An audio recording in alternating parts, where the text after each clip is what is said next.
Anchors up, sells it full. Welcome to the Sloopcast. How you doing today, Kyle? Doing all right, Jared. How are you? Doing good. We are, what are we doing on today's episode, Kyle? Why don't you tell me? Know your enemy. Of course, Know your enemy. Of course. The UCLA Bruins. Nico comes back to Columbus for another night game. I haven't looked at Austin's over-unders yet. I hope he asks the question I'm thinking. And I think the joke you were about to make. I have not looked at them either yet. I didn't ask it. Okay. Over under how many helmets Nico goes through this game? 1.5. Jared's over unders. Yes.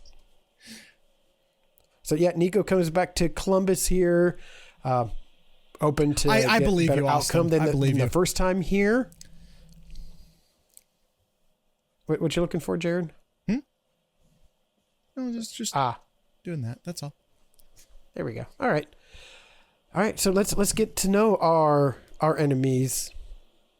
UCLA Bruins coming into this game 3-6.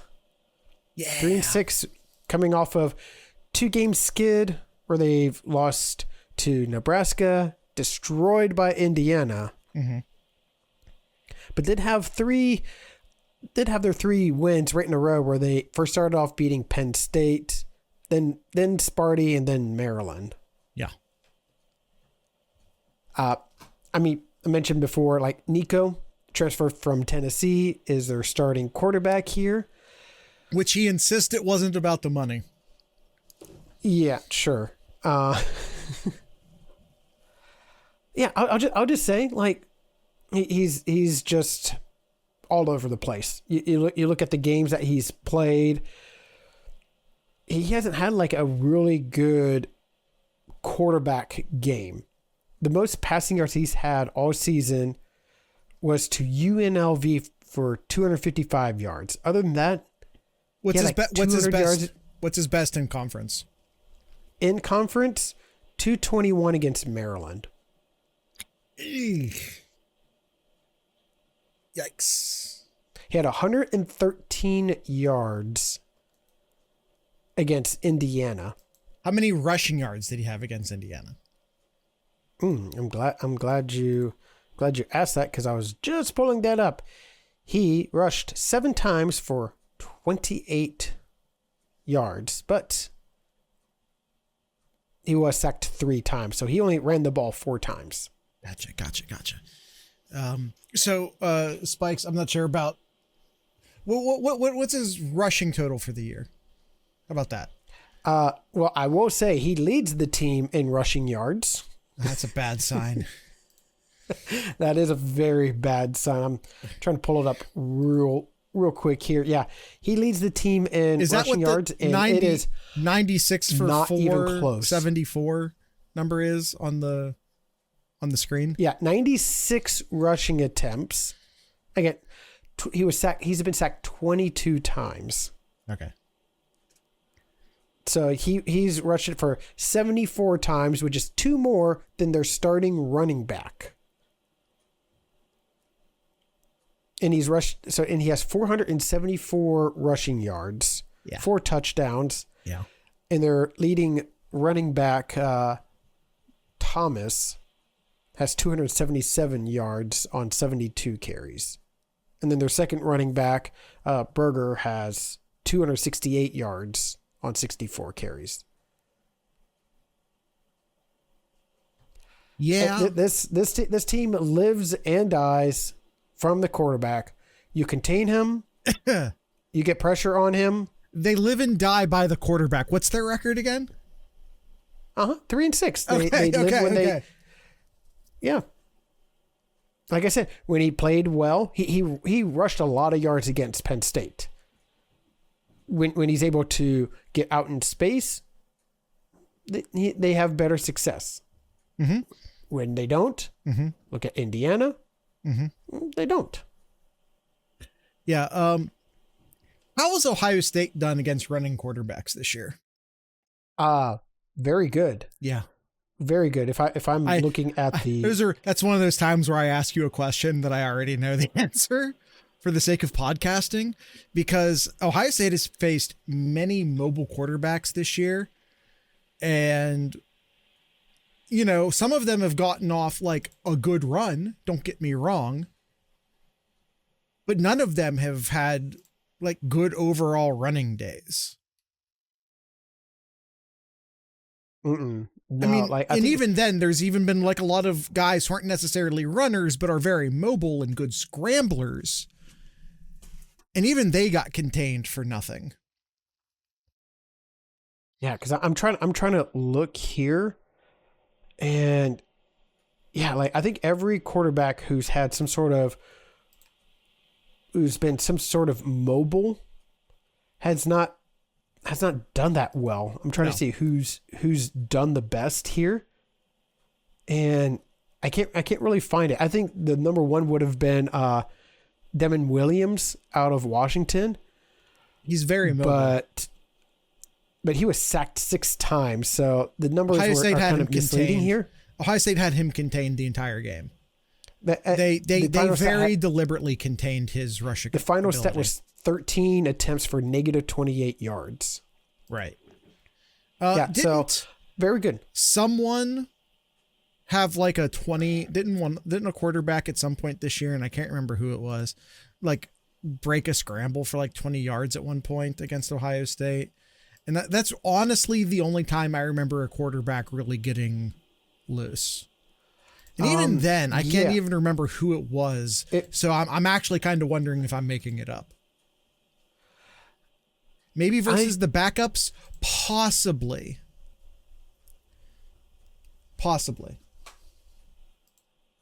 Yeah, I'm trying to look here at all the other games, and I don't really see. I mean, Ryan Brown against Purdue, he averaged 9 yards per carry. He was 3 for 27 yards on the ground.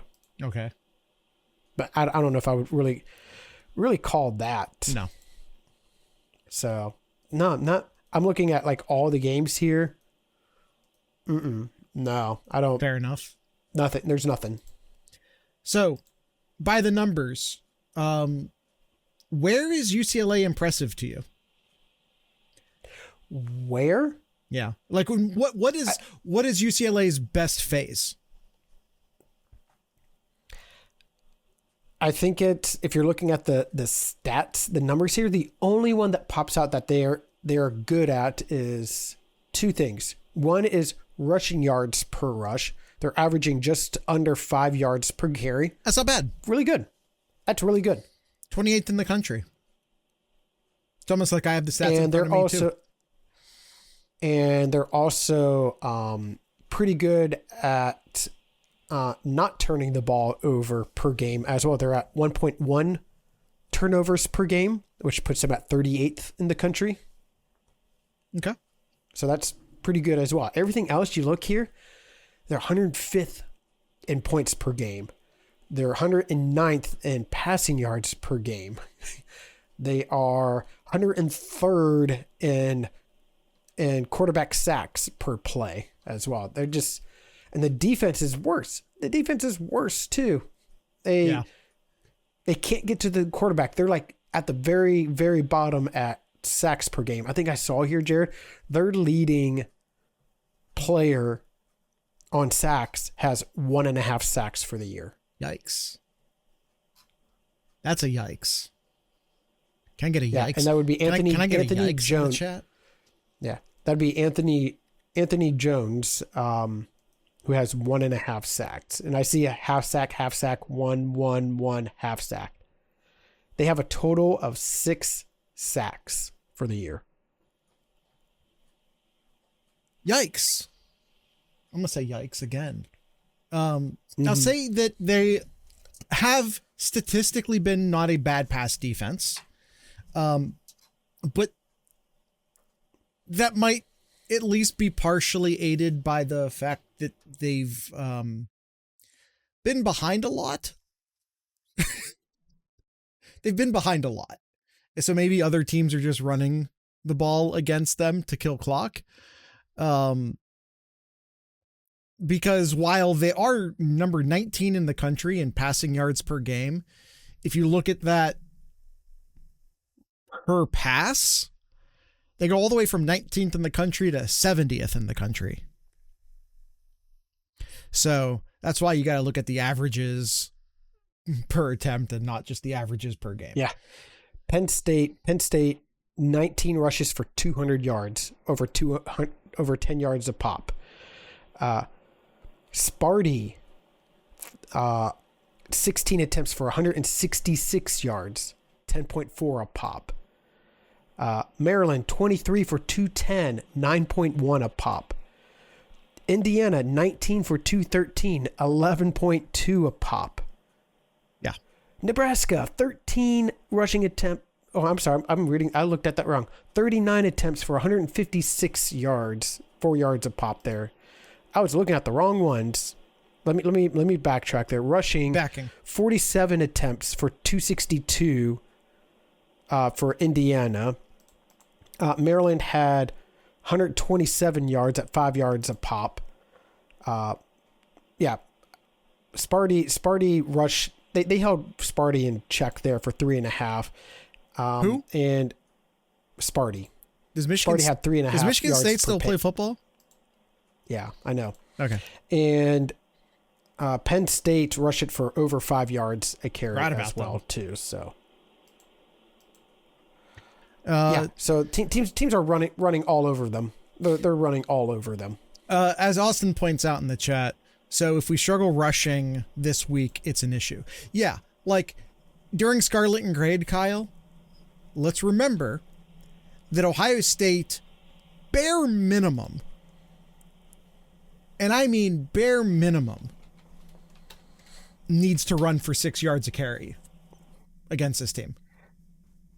Ohio State is averaging 4.2 yards per carry, which is 76th in the country. They are on the wrong side of the middle. Right.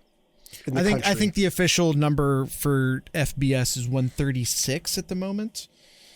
I think Massachusetts is the wrong side. I think Massachusetts is 137, but aren't a full member yet. If I'm correct, which I might not be.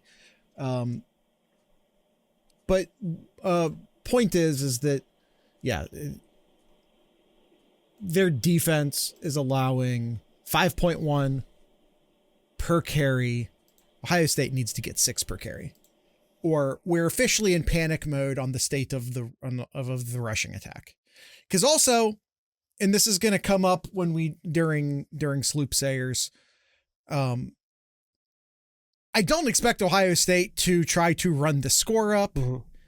I don't expect Ohio State to try to match or compete or even care about what Indiana did against UCLA 2 weeks ago, which was Indiana wins that game 56-6, right? Mm-hmm. I don't think Ohio State's going to be like, we need to go out and beat Indiana by 52 points because we need to do better than Indiana. Ohio State doesn't care. We're going to see the same thing out of this game from Ryan Day and the Ohio State Buckeyes that we've seen out of Ohio State the past few times they've played a team where they severely overmatched that team, including last week. I think they're going to just try to win. Yeah. They're going to shorten the game. Ohio State wants to win this game with 7 drives. So as I mentioned, like Ohio State rushing 4.2 yards per carry. At home, they are 4.8 yards per carry, and away from the Horseshoe, they are 3.7 yards. Right. Kind of comparison of how Ohio State was last year. They were averaging 5 yards a pop, so they got some groundwork to do. Austin says Ohio State would be fine winning this game 34-7. Ohio State would 100%. Be fine. Ohio State would be Ryan Day. He wouldn't ever say this out loud. He wouldn't care if it was 21-7. Now, he probably would because he'd look at all the things that went wrong from an execution stand. He doesn't give a shit about the final score, I think is my point. If there was some magical universe in which Ohio State could win 21-7, but still execute really well. According to that Austin, that would be 6 of the 7 drives that Ohio State would have scored. And that sounds about right. Yeah, but Ryan Day would be happy in a universe in which Ohio State only has 4 drives that take 12 minutes apiece and 4 touchdowns. Ryan Day would be super happy in that universe. Okay, Army. I mean, yeah.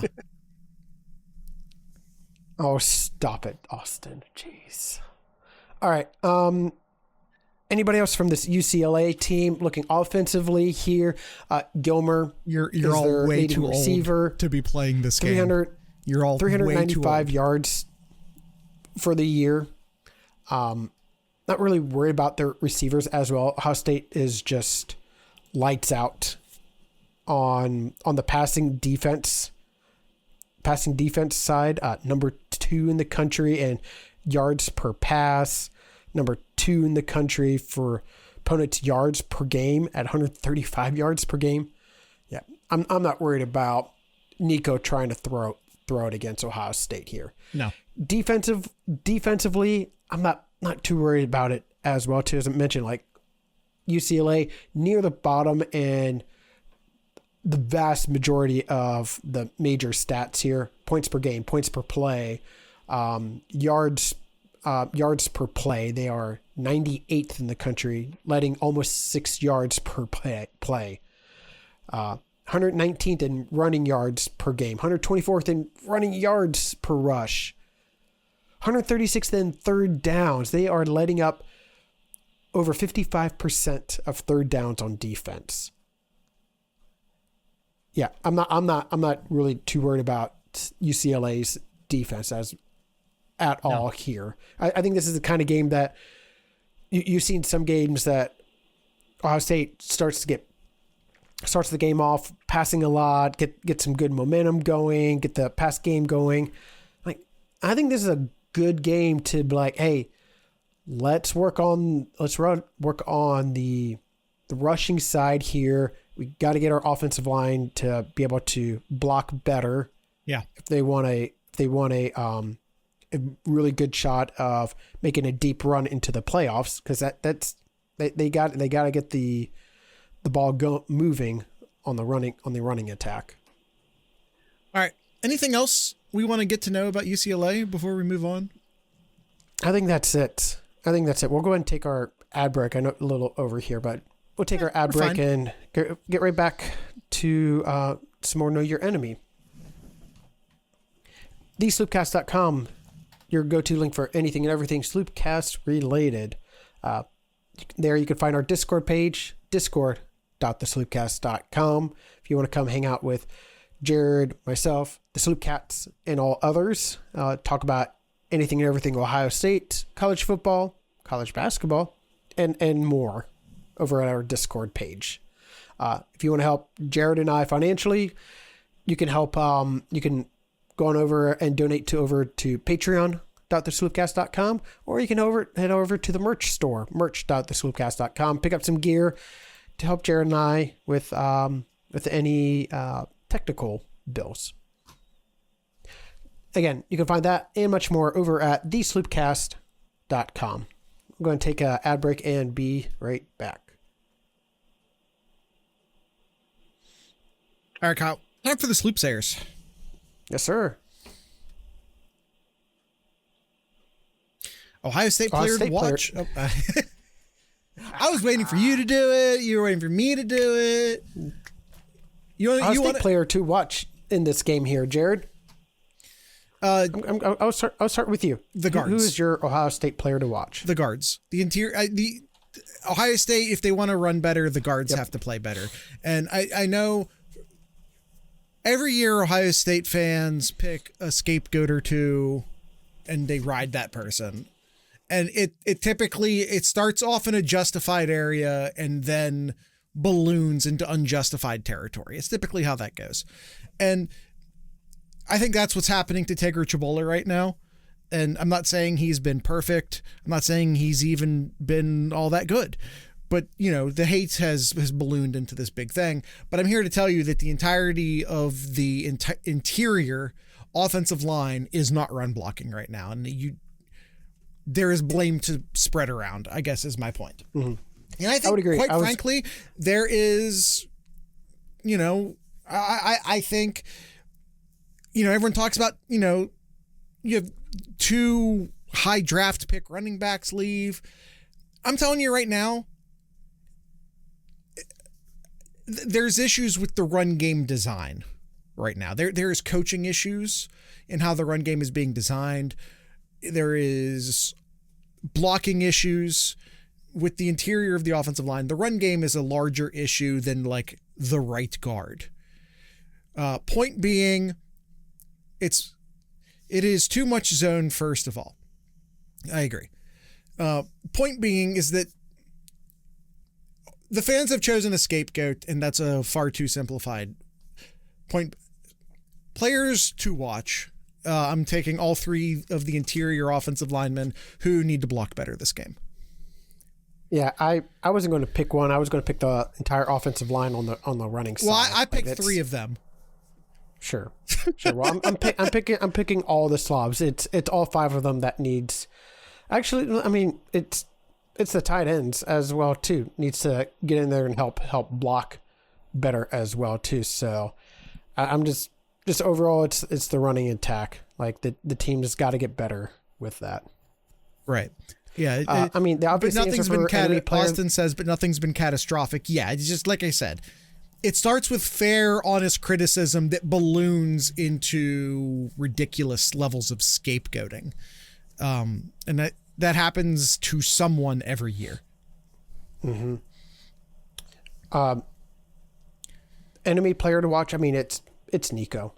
There's no sugarcoating. There's no, second player. Oh, it's this person. No, it's Nico. That's the enemy player to watch. I agree.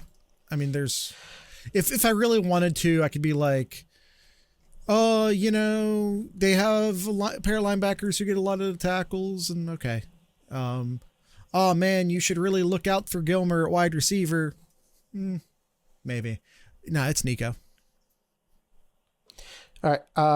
Key matchup. It's Ohio State running scheme, the offensive lineman versus UCLA's defense. That's, to me, that's the key matchup. That's what I'm going to be focusing on. I agree. I don't think there's any other answer. All right. Moving through these quick. This spread in this game, Jared, is 31.5 points. Yeah. That's a lot of points. It is. A lot. Too many, as a matter of fact. That is too many. Yes. Yeah. I have Ohio State winning the game, obviously, but I don't have them covering 31.5. So UCLA to win the spread, Ohio State to win the game. I have the final score prediction of 34-7. I have Ohio State winning 38-7. Literally Austin's pick down in the chat. Literally, I thought he said, I saw earlier, he said like 34-7. And I'm like, ooh, that's close to what I had. And then now I see he changed it to 38-7. Okay. Hold on. I'm scrolling up. I'm seeing, what did he? Oh, actually, he said it in the last episode. I'm not going to scroll all the way back up. Oh, he did say it. Okay. He says he did say it. Okay. And also, right, cool. I want to state for the record that 7 points comes in the fourth quarter. It's junk. Yeah. It's a junk time fourth quarter. All right, potentially we're going to go ahead against and the second team touchdown. All right, we're going to go ahead and get into our Austin over-unders here. Okay. Arvell Reese impact plays, sack, tackle for loss, fumbles, interceptions, all of that. 1.5. What say you, Jared? We're we're including TFLs and sacks. Well, not and I guess a TFL is a sack. Yeah, I think there's a decent chance Ohio State gets like a bunch of sacks this game. And I think you can give one of those to Arvell Reese and then you add like in another TFL in there somewhere. I think that's so totally plausible. I'm going to go over. Yeah, I'll go over as well. He's going to be in full spy mode, says Spikes. Some of the time he will be. I mean, I think both he and Sonny will do it depending upon the play. Let's not forget. I agree. Let's not forget, like forced fumble is a thing too. Yeah. Forced fumbles, fumble recoveries, interceptions. These things happen, but you can't count on them. Yes, agreed. Nico passing yards at 134.5. Under. That's really low. No, but that's not low enough. It's under. I feel UCLA Ohio State is averaging 135.8 per game. Number 2 in the country. Yeah, and UCLA is only averaging 184 per game, and that's against, of course, much worse defenses, including like UNLV. All right, Ohio State tight end receptions at 5.5. That's a good one. How many did they do these past couple games? I think it's been quite a bit. They were forcing, and I mean forcing the ball. They were forcing to Max Clare last game, which he did get 5 catches. Yeah, he had 5. Thurman had 1. Roberts had 2. 8 catches by the tight ends against Purdue. They were forcing the ball into Clare last week, though. Sure. And then the previous weekend, 4. They had 4.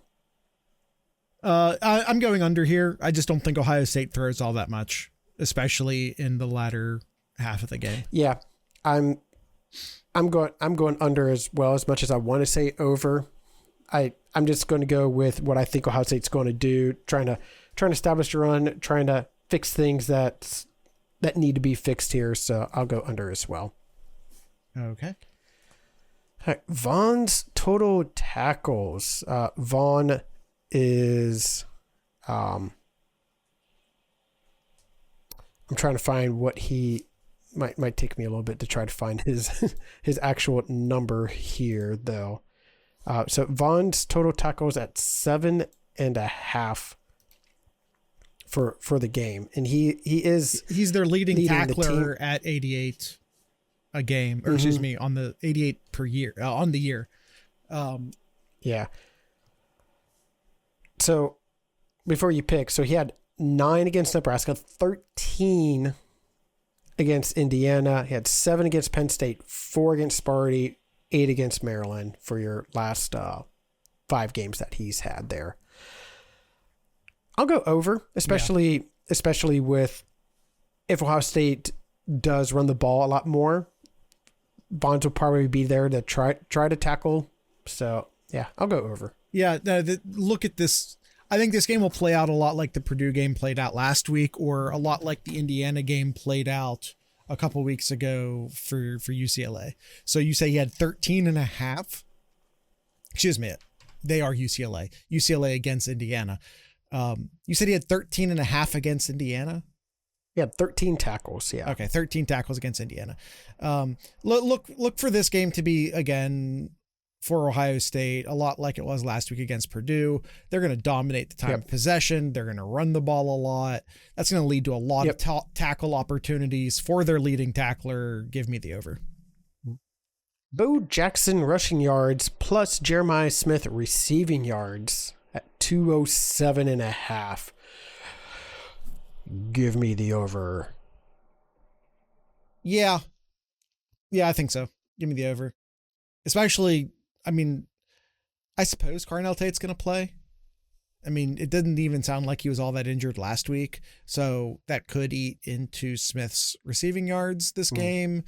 Because ideally you're thinking like, you know, to get to 207 roughly, you get like 105 and 105 and hey, there you go, 210, right?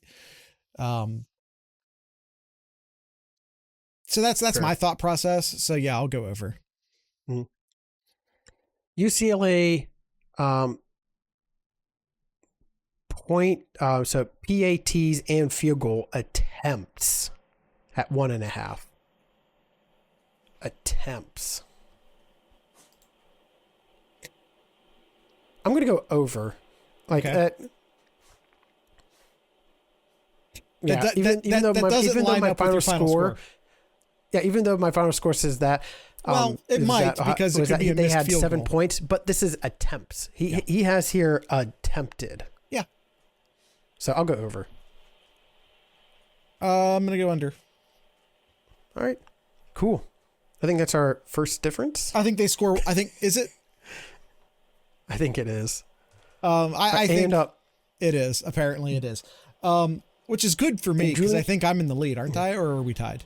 We're tied. Oh, okay. We are tied. Oh, big money rolling on whether UCLA has more than one field goal / point after attempt this week. It comes down to the kicking game. I think UCLA scores once, and they're only going to be in position to score once. And Julian Sand passing yards, 323.5. He is on a 3-game streak where he's passed for more than 300 yards. And he's also done over 300 yards in the last 5 games. But did he go over 323 4 times in the last 5 games? No, he's done that 3 times. He hasn't done that since it'll be almost a month ago against Wisconsin. Okay. Yeah, I see Ohio State getting up big early in this game. I don't see Julian Sand throwing the ball a ton in this game, period. I think he's at or below 20 attempts in this game. There'll be a couple and he'll, even with only having, they do want Julian to win the Heisman though. I don't know how much they do, to be honest. Ohio State typically doesn't. So I'm going under. I don't think they're going to juice the numbers for it. Ohio State wants to win the national championship. You know, you might see some big plays early, which will lead to an insane average. I think he'll have an insane average this game. You know, he's not going to throw that ball that many times, and he's going to get a ton of yards out of the very few attempts he has.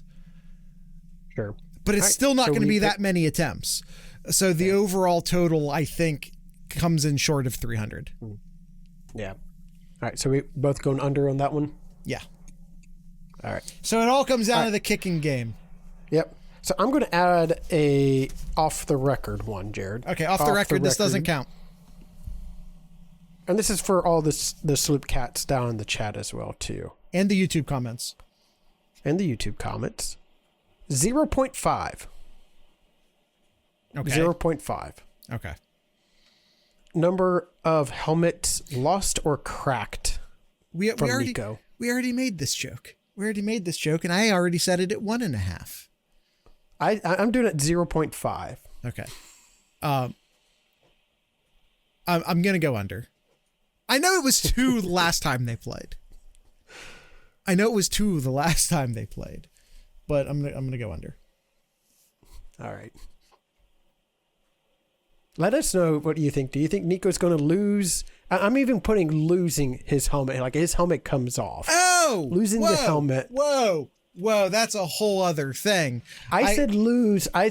Go back to the tape. I said 0.5 at losing or cracked helmet. Context matters. The last time he played Ohio State, he lost 2 helmets, meaning the helmets were lost. They didn't fall off. They became unusable. They went to helmet heaven. That is a different thing. That's not, it coming off is not losing it. They went to helmet. God, the joke was right there. Helmet. They went to helmet.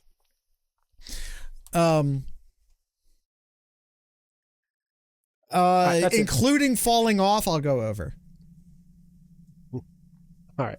If we're including falling off, I'm going over. That's all that we have for our picks. That is our Know Your Enemy, and that is our episode. All right, Kyle, do you have anything in Kyle's corner? No, mention about the big commit in our last episode here. I really, really want to say something about the whole thing going on up in East Lansing right now. Oh, you mean the thing where Michigan State had to forfeit 3 seasons worth of wins over incidences that were significantly less severe than what Michigan did, but they vacated 0 losses? Is that what you're talking about? That one, yes. Oh, okay. That thing that shows that if you're going to cheat, win it all. Because let's not forget, Michigan cheated their asses off, but they won it all. They don't want to vacate a national championship game. It is that simple. They did the same thing for Jameis Winston. They did the same thing for Cam Newton. If you win it all, they're not going to vacate you. They're going to look the other way if you win it all. If you don't win it all, Jared, you're going to get your hand slapped.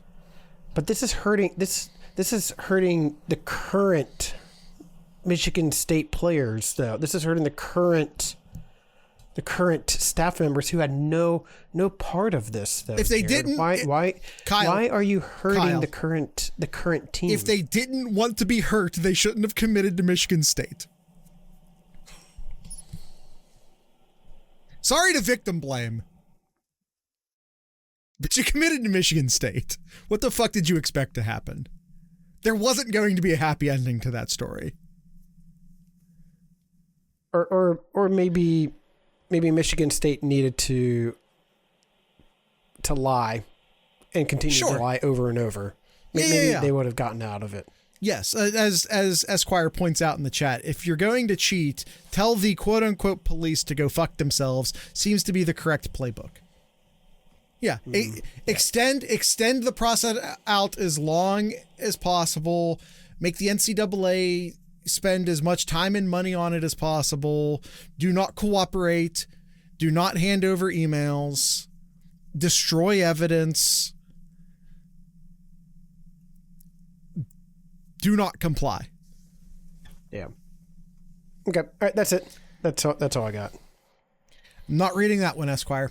All right, that's the end of today's show. Just like the last 2 episodes, tonight's ending music will be provided by the Raging Nathans. They are a punk band out of Dayton.